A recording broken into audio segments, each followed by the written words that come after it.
Banyak pembaruan dalam kasus Nolan Wells. Video baru itu kabarnya bisa jadi gambar terakhir dirinya yang diketahui sebelum ia menghilang. Rekaman yang didapatkan oleh TMZ itu direkam di Horn Island hanya beberapa jam sebelum dia menghilang.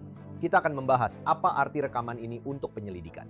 Dan pengacara Ben Crump yang mewakili keluarga Nolan Wells baru saja membuat pengumuman besar bahwa temuan awal dari autopsi independen itu akan keluar besok. Selamat datang di Sidebar, dipersembahkan oleh Law and Crime. Saya Jesse Weber. Oke, jadi kita kembali dengan pembaruan terbaru tentang Nolan Wells. Dan kali ini kita punya lebih banyak video baru. Dan saya sangat penasaran peran apa yang akan dimainkan oleh video ini dalam penyelidikan. Karena ada video yang muncul yang bisa jadi merupakan gambar terakhir Nolan Wells yang diketahui sebelum dia menghilang, sebelum tubuhnya akhirnya ditemukan. Rekaman ini didapatkan oleh TMZ. Kabarnya, rekaman ini diambil di Horn Island hanya beberapa jam sebelum Nolan menghilang. Orang yang merekam ini percaya bahwa itu adalah Nolan. Mereka begitu yakin sampai mereka pergi ke kantor sheriff dan menunjukkannya kepada polisi. Sekarang, jika ini memang Nolan, Anda mungkin bertanya-tanya, kenapa kan? Kenapa orang-orang percaya itu? Sebenarnya, video itu tidak benar-benar memperlihatkan wajahnya. Jadi kenapa orang-orang mengira itu dia? Apa yang bisa kita pelajari dari hal ini tentang apa yang terjadi saat itu? Jadi, biar saya mulai dari sini. Sejak terakhir kali kita membahas kasus ini, banyak hal telah terjadi. Misalnya, minggu ini Nolan dimakamkan oleh keluarga dan teman-temannya. Pendeta Al Sharpton memimpin upacara pemakaman. Tyler Perry kabarnya membiayai pemakaman tersebut. Sharpton membuat pengumuman besar di pemakaman terkait penyelidikan. Kita akan membahas lebih lanjut tentang itu sebentar lagi. Tapi kita juga tahu FBI terlibat. Mereka sedang menyelidiki ancaman-ancaman yang tampaknya ditujukan kepada orang-orang yang terkait dengan kasus ini. Sekarang, rincian dari dugaan ancaman ini, isinya kepada siapa ancaman itu dikirim. Tapi yang kita tahu, FBI sedang menyelidikinya. Sedangkan untuk ponsel Nolan, keluarganya yang memilikinya, dan setelah mengatakan bahwa mereka percaya data mungkin telah dihapus dari ponsel itu, diumumkan bahwa mereka akan memeriksa ponsel itu bersama penyidik negara bagian dan ahli mereka sendiri, ahli dari pihak keluarga. Dan semua ini terjadi sementara kemungkinan adanya grand jury yang mungkin akan dibentuk untuk mendengarkan kasus ini. Itu masih menjadi bayang-bayang di latar belakang. Dan kita masih menunggu hasil autopsi, benar? Autopsi dari pemeriksaan negara bagian dan hasil autopsi independen yang diperintahkan oleh keluarga Nolan Wells. Jadi semua ini sedang berlangsung. Dan sekarang saya ingin membicarakan tentang apa yang terjadi dengan video ini. Sekarang saya bilang bahwa hasilnya belum keluar. Tapi tepat pada saat rekaman ini, kami baru saja mendapat kabar dari Ben Crump. Jadi pengacara yang mewakili keluarga Nolan Wells mengatakan bahwa besok akan ada konferensi pers. Dan saya akan membacakan persis apa yang tertulis. Ini dari siaran pers. Pengacara hak sipil dan cedera pribadi yang terkenal secara nasional, Ben Crump, akan bergabung dengan keluarga Nolan Xavier Wells dalam konferensi pers pada hari Rabu di Konferensi Nasional NAACP ke-117. Crump akan mengumumkan temuan awal dari autopsi independen yang dilakukan atas nama keluarga. Wah, oke. Jadi videonya, pengumuman ini, mari kita bicarakan. Saya ingin mengundang Chris McDonough. Dia adalah seorang penyidik kasus pembunuhan, Direktur Hubungan Penegakan Hukum, dan konsultan investigasi di Cold Case Foundation.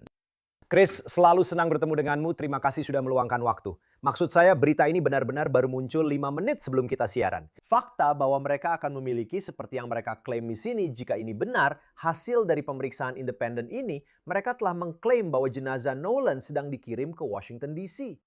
A. Mereka sudah memiliki hasil ini. B. Bahwa mereka akan mengumumkannya dan ini akan dilakukan sebelum hasil pemeriksaan medis negara bagian keluar. Apa pendapatmu?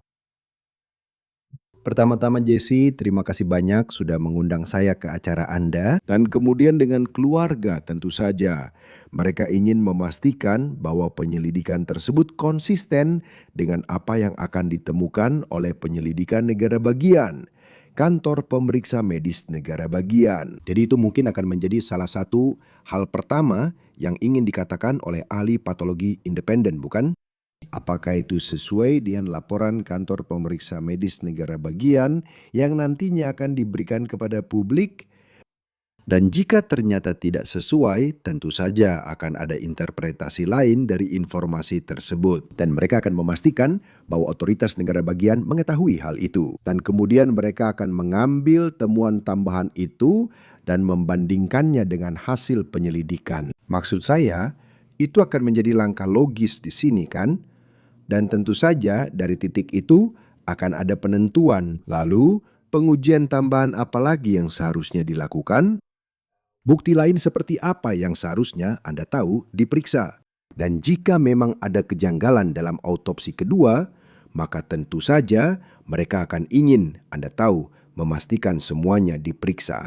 Pihak negara, para penyidik negara akan memastikan bahwa mereka mencocokkan temuan dari kedua autopsi secara keseluruhan. Jadi benar, hasil pemeriksaan medis negara belum keluar karena mereka masih menunggu hasil toksikologi. Menurut saya, sepertinya autopsi independen ini belum mendapatkan hasil toksikologi, benar? Karena mereka tidak akan bisa mendapatkannya secepat ini. Mungkin saya salah, tolong koreksi kalau saya salah. Tapi untuk membuat pengumuman seperti ini, apakah menurut Anda ini menunjukkan bahwa bisa saja ada bukti tindak kejahatan, bahwa ada beberapa tanda atau trauma pada tubuh Nolan Wells yang menunjukkan ini bukan sekedar kasus tenggelam, tapi ada hal lain? Dan saya tahu ini rumit ketika Anda berbicara tentang tenggelam atau kemungkinan tenggelam, karena mungkin tidak ada tanda-tanda luar seseorang mendorongnya ke air atau menahannya atau hal semacam itu. Tapi untuk membuat pengumuman bahwa temuan-temuan ini akan diumumkan, adakah sesuatu yang bisa kita simpulkan dari situ? Ya, Anda tahu poin yang bagus. Satu hal yang jelas bisa langsung ditentukan adalah temuan mikroskopis dari Anda tahu apapun yang ada di dalam paru-paru secara keseluruhan. Jika ada air atau cairan di dalam tubuh atau di saluran pernapasan, Anda juga bisa menemukan itu, Anda tahu, dalam otopsi kedua. Karena akan ada bukti mikroskopis tentang hal itu. Jadi, hal pertama itu memberitahu kita dua hal. A, hal pertama yang diberitahu jika ada cairan adalah dia masih hidup. Oke, karena jelas dia menghirup air pada saat itu. Jadi sekarang pertanyaan kedua yang bisa dijawab atau setidaknya perlu dijawab adalah apa keadaan seperti yang Anda katakan yang membuatnya masuk ke air itu? Apakah ada bukti adanya tindak pidana? Apakah ada bukti alkohol atau zat lain di dalam tubuhnya? Dan disitulah laporan toksikologi akan memainkan peran penting dalam hal ini sejak autopsi pertama. Karena di sanalah akan ditemukan konsentrasi tertinggi di dalam darah pemuda ini. Oke, jadi kita akan lihat hasilnya seperti apa. Jelas kami akan berusaha sebaik mungkin untuk meliputnya di sidebar ini. Saya bahkan baru saja bilang ke tim saya, ayo kita persiapkan ini. Mari kita lihat apa yang terjadi. Izinkan saya bertanya tentang rekaman yang muncul ini. Jadi ada rekaman yang didapatkan oleh TMZ. Tampaknya direkam di Horn Island pada pukul 14.23 tanggal 4 Juli. Kabarnya, rekaman itu sudah diperlihatkan ke kantor sheriff. Tampaknya dalam video itu, Anda bisa melihat kamera mengarah ke perahu-perahu ini, orang-orang, semuanya di atas air. Dan tampaknya ada seorang pria berdiri di dek belakang sebuah perahu. Dan dia tampak membungkuk, meraih sesuatu. Anda tidak bisa melihat wajahnya. Tapi orang yang merekam video ini percaya itu adalah Nolan. Kenapa? Pria itu tampaknya mengenakan celana renang yang warnanya sama dengan celana renang yang dipakai Nolan di foto tanggal 4 Juli yang sudah dilihat semua orang. Itu foto yang sangat terkenal kan? Foto yang terkenal karena hal buruk. Nah, ini lagi yang bersama teman-temannya di atas perahu. Jika ini memang Nolan, video ini tampaknya akan menjadi gambar terakhir dirinya yang diketahui sebelum dia menghilang dan sebelum jasadnya ditemukan terdampar hanya beberapa hari kemudian. Saat Anda melihat video ini, apa yang paling menonjol bagi Anda ketika menontonnya? Yang pertama kali menonjol bagi saya adalah, nomor satu, ini adalah bukti bahwa dia masih hidup.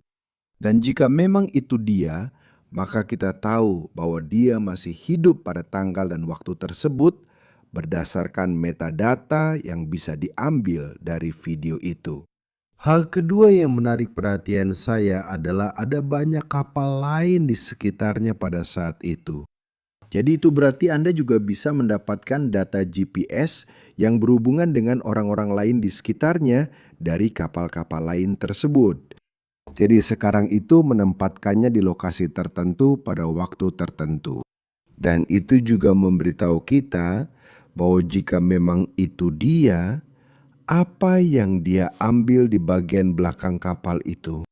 Jadi Anda memiliki berbagai macam informasi yang bisa Anda dapatkan dari fakta bahwa dia mungkin sedang membungkuk, mengambil sesuatu dari kotak pendingin dan sebagainya, atau air, atau entah zat apa itu.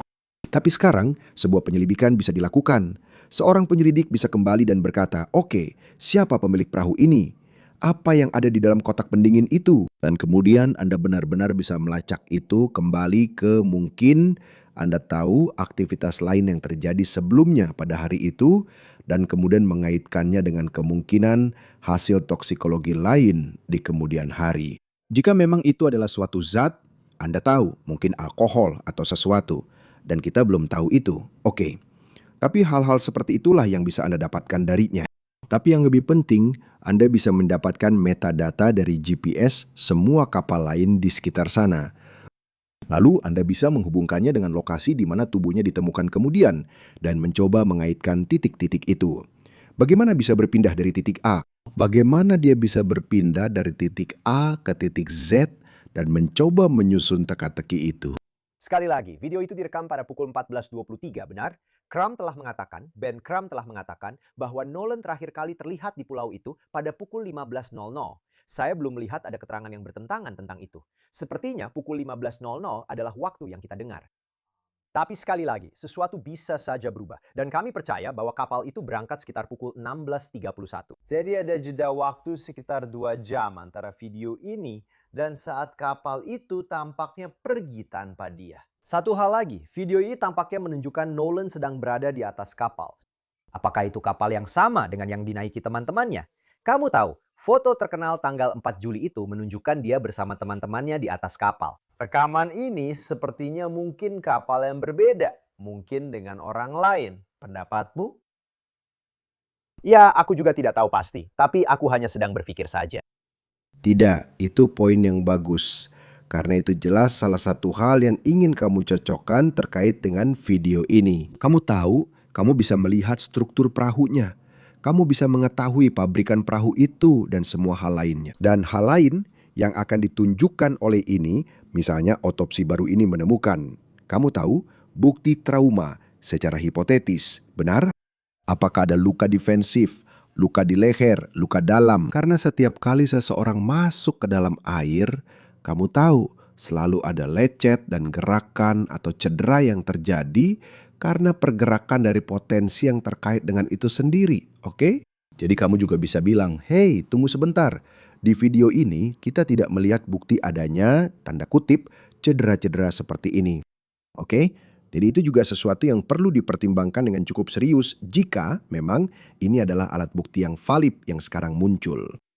Saya juga berpikir bahwa jika orang-orang melihat video ini beredar dan berpikir, tunggu sebentar, orang ini merasa ini cukup penting untuk pergi ke kantor sheriff, kamu tahu, bagus untuk orang itu karena sudah melakukannya. Seperti mereka melihat rekaman sapuan kamera lebar ini dan berpikir, astaga, lihat, mereka menemukannya. Ini membuat saya bertanya-tanya, apakah orang lain sekarang juga akan memiliki rekaman dan melihat kembali serta berpikir, mungkin saya juga punya sesuatu. Ya, poin yang bagus. Ya, benar sekali. Dan saya tahu kantor sheriff sudah meminta foto dan video yang belum diedit dari hari itu. Tapi hal itu baru saja membuat saya terpikir tentang itu. Ya, dan itu jelas akan, kamu tahu, sekali lagi, itu akan mengembalikan semuanya ke kategori bukti bahwa dia masih hidup. Kita tahu bahwa pemuda ini hanya sedang menikmati perayaan 4 Juli dan tidak ada apa-apa. Kamu tahu, tidak ada yang mencurigakan di sini kan? Tidak ada yang mencurigakan.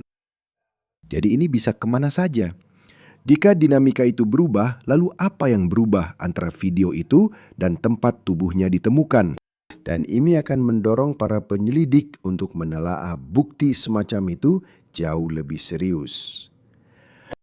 Dan saya juga ingin menanyakan sesuatu yang lain tentang ini, karena ada perkembangan penting lainnya yang muncul dari upacara pemakaman ini. Selain fakta bahwa sangat memilukan mendengar keluarga Nolan berbicara tentang dirinya, dan bagaimana rasanya dia sudah tidak ada lagi dalam hidup mereka.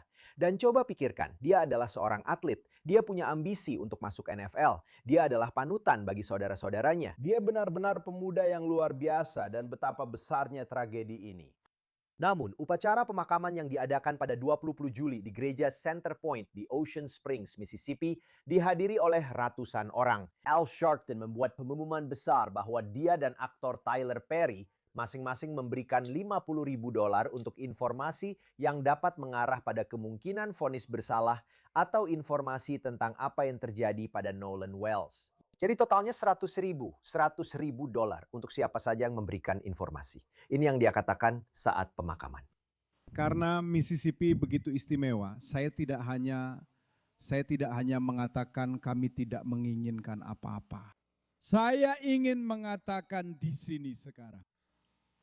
Dan saya tergerak oleh mereka yang menuduh kami demikian. Bahwa saya ingin memberikan dari National Action Network dan dari saya sendiri, saya ingin menawarkan hadiah sebesar $50.000 kepada siapapun.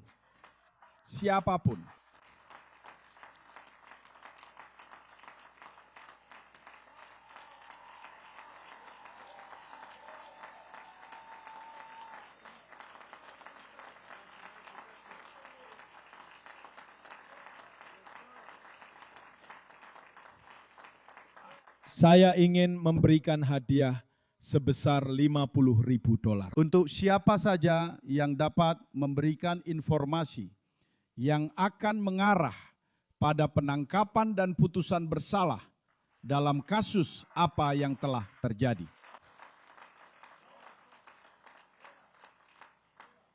Dia tidak berada di pulau itu sendirian. Seseorang melihat sesuatu dan mengetahui sesuatu.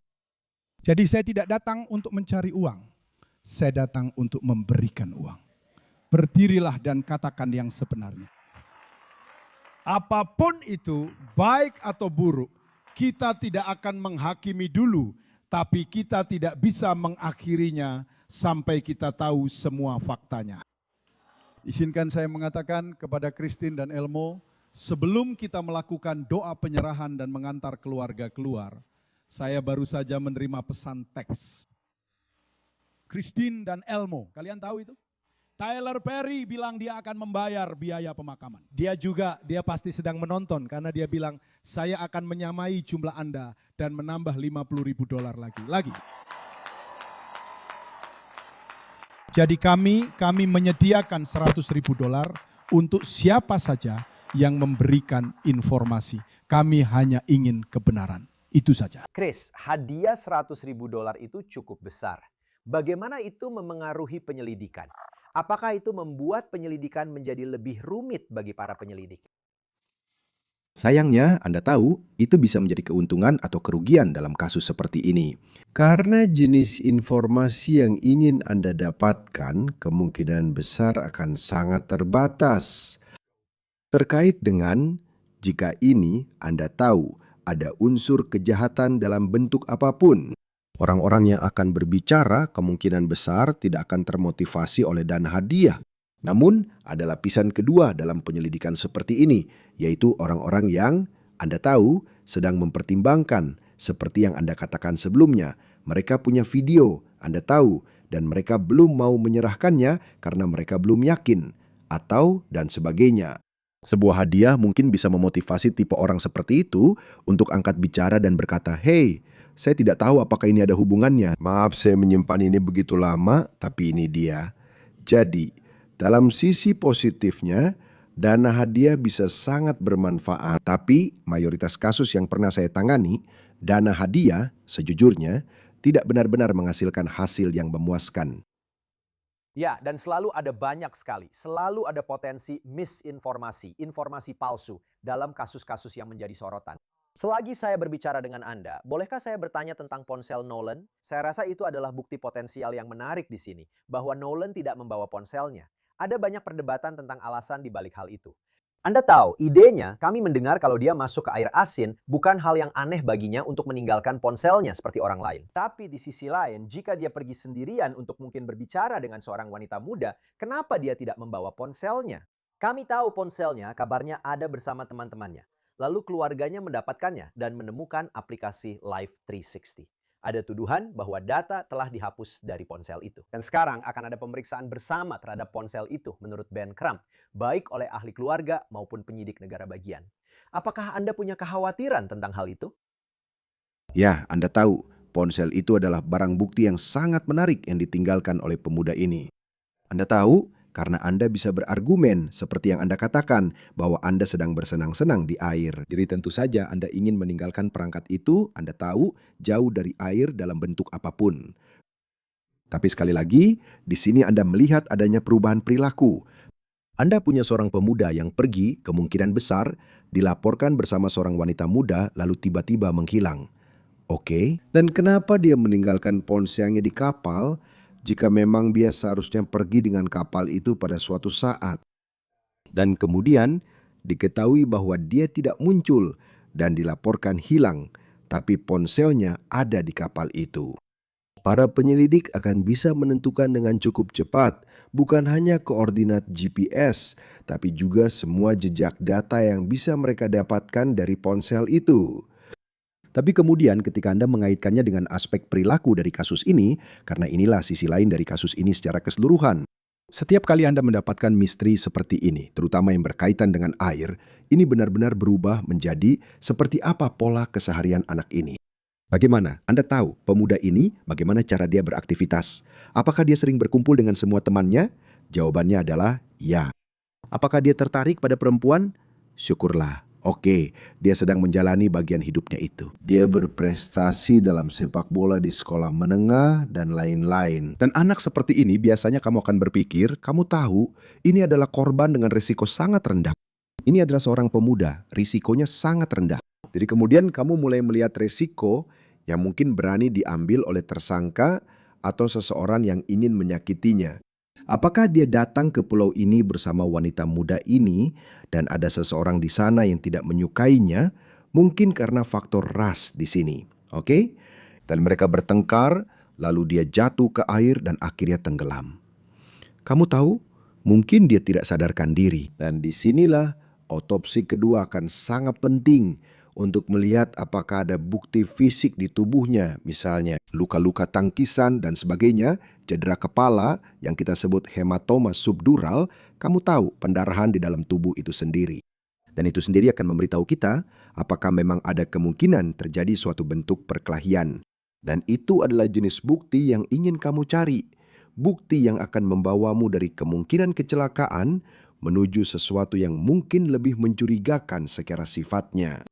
Dan menurut Ben Crump, selama konferensi pers minggu lalu, jaksa penuntut umum tampaknya mengatakan kepadanya bahwa setelah penyelidikan ini selesai, kasus ini bisa diajukan ke grand jury untuk kemungkinan tuntutan pidana. Dan dalam kapasitas apa, kita belum tahu, bukan? Itu bisa saja, misalnya tuduhan pembunuhan, atau sesuatu yang berkaitan dengan penyelidikan, seperti seseorang tidak memberikan informasi yang akurat kepada penegak hukum. Mungkin juga mengotak-atik barang bukti. Apa maksudmu? Bagaimana pendapatmu tentang kemungkinan kasus ini diajukan ke grand jury? Ya, segala sesuatu selalu mungkin terjadi. Dan jika memang kamu tahu penyelidikan mulai mengarah ke misalnya garis waktu, pernyataan saksi, banyak informasi itu tidak cocok satu sama lain. Saya pernah menangani sebuah kasus di mana seorang pria menghilang dari sebuah kapal dan kami menemukan bubuk di kapal itu yang ternyata berasal dari alat pemadam kebakaran. Dan kami kemudian menemukan dalam penyelidikan bahwa orang tersebut berbohong kepada kami dan kami berhasil mengetahuinya. Faktanya, dia telah menyemprotkan alat pemadam kebakaran itu ke korban. Dan bahwa telah terjadi pertengkaran besar di kapal ini dan satu orang jatuh ke laut sementara satu orang kembali. Dan apakah ini situasi seperti itu? Apakah ada perkelahian yang terjadi? Atau bahkan jika seseorang bermain-main seperti yang dilakukan anak-anak, seperti yang dilakukan para pemuda saat ini, lalu dia terluka dan mereka meninggalkannya di air. Ya, itu jelas merupakan informasi yang ingin Anda pastikan. Jadi masih banyak informasi yang dibutuhkan. Menurut saya, penyelidikan masih akan terus berjalan. Tapi ya, grand jury bisa saja mengajukan tuduhan membantu pelaku setelah kejahatan terjadi, atau Anda tahu, tuduhan lain seperti pembunuhan tanpa sengaja atau semacamnya. Kita hanya belum tahu. Mari kita lihat. Mari kita lihat apa yang terjadi besok dengan hasil autopsi independen itu, temuan awalnya. Chris McDonough, terima kasih banyak sudah meluangkan waktu. Saya sangat menghargainya. Terima kasih Jesse, saya sangat berterima kasih. Dan itu saja yang bisa kami sampaikan untuk Anda saat ini di Sidebar semuanya. Terima kasih banyak sudah bergabung bersama kami. Dan seperti biasa, silahkan berlangganan di YouTube, Apple Podcast, Spotify, atau dimanapun Anda mendapatkan podcast Anda. Anda juga bisa menonton kami di Peacock milik NBC. Jika Anda ingin mengikuti saya, Instagram, acara saya, Jesse Weber Live, Senin sampai Jumat, pukul 11.00 pagi waktu Indo. Sampai jumpa di lain waktu. Dadah.